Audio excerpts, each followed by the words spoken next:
So today, we're going to talk about balance. Today, I want to talk about 3 tips for you as a creator, as an entrepreneur, someone that works from home, in finding that work-life balance. I like to think of it as a bucket of water that contains all of our energy and time for the week or for the day.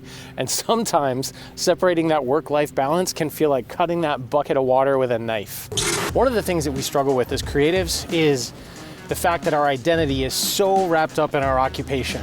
In other words, I tell people I'm a photographer, I'm a musician, and in the evenings I don't simply clock out of that role and go back to my normal life, right? Like, it's a part of my identity. I'm always a musician, I'm always a photographer, I'm always a creator. And so for many of us, finding that separation between our work and our personal life, or that work-life balance, can be really, really difficult. I know that for a lot of music producers, it's hard to even listen to music without overanalyzing what's going on and thinking how they maybe would have mixed things different, how these sounds were created, etc. So it's something that creatives struggle with that I think a lot of normal occupations don't necessarily deal with. The other piece is that most of us work from home, and so this notion of separation of work life, home life can be very difficult.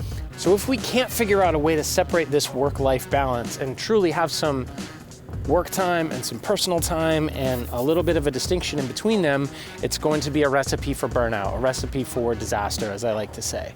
Today I want to give you 3 tips on how to find that work-life balance. Number 1, setting priorities. When we set realistic expectations on how much we can actually get done within a certain work period or within a day, it helps us to provide balance. What I mean by that is, I'm guilty of having a checklist for the day of 37 things. And I know full well I can't do them all. And then at the end of the day, when I look back over the list, I feel let down with myself that I didn't tackle all those things that were never realistic in the first place, right? So setting realistic expectations is a part of priorities. And once we have a realistic set of daily expectations on ourselves, setting priorities for what we actually want to get done that day is the next step. Tackling that first most important thing in the beginning of the day is what we want to do. We don't want to start with whatever's easy and small just so we can knock off a bunch of things off the list. We want to tackle that biggest priority of the day. Generally, that will be informed by our long-term goals, short-term goals, and strategic things that we're trying to put in place, or projects, client work that we have to deal with. So when we have proper priorities, we can tackle those big tasks first and foremost. Number 2, reduce distractions. This is sort of a focus and productivity tip, but it will actually lead to better work-life balance, because if we are more focused and productive during our workday, guess what? That leaves us more time to have personal time at the end of the day, and again, help to find that balance. So a few ideas for you around reducing distractions. 1, leave your phone in the other room. Don't bring your phone into your work area. If you're like me, that thing is a distraction carnival. So keep it out of your workspace. And if you've never done that, try it for a day. Have a clean, creative work environment / studio space.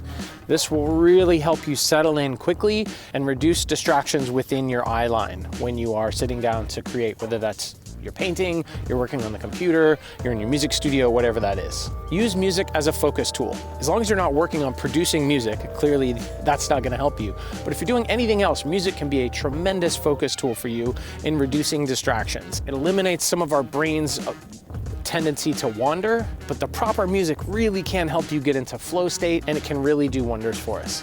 Coupled with that, use noise-canceling headphones. Again, it's gonna minimize those distractions in our immediate environment and help keep us focused and on task. The last one for reducing distractions is try a different work environment. If you've ever gone to a coffee shop, or just last week I went to a WeWork and did a co-working location, and it was tremendous how focused I felt, simply because I didn't have all of my home life normal distractions, and I knew that I was in a space where I was actually there to do nothing but work. So it was really helpful. And number 3 on my list of tips for finding work-life balance is to set boundaries. Now, to me, these boundaries come in 3 different flavors, right? We have personal boundaries, we have interpersonal boundaries, friends and family, and we have client boundaries. Personal boundaries for me, setting a good bedtime, limiting my time on social media, client time versus personal art time, time to work on my channel, etc. And then time to work on my business, not in my business. I learned that from Kat Ford Coates. Thanks, Kat. The second one of these is interpersonal boundaries. What I mean by that is letting your friends and family know that during the workday, here's what you can expect of me in terms of reply time, having work hours at home where you're uninterrupted, or at least a do not disturb, knock before you come in kind of policy. And the last one of these is client boundaries. So this is a big one, setting your deadlines for clients, your revision limits, especially if you're a video editor or doing any kind of revision work for clients, letting them know your work hours and when you will and won't respond to text. Some clients like to text really late at night, and they need to know that you won't get back to them until the next day, and that's something that you discussed in advance. You know, Einstein said, life is like a bicycle. In order to keep your balance, you must keep moving.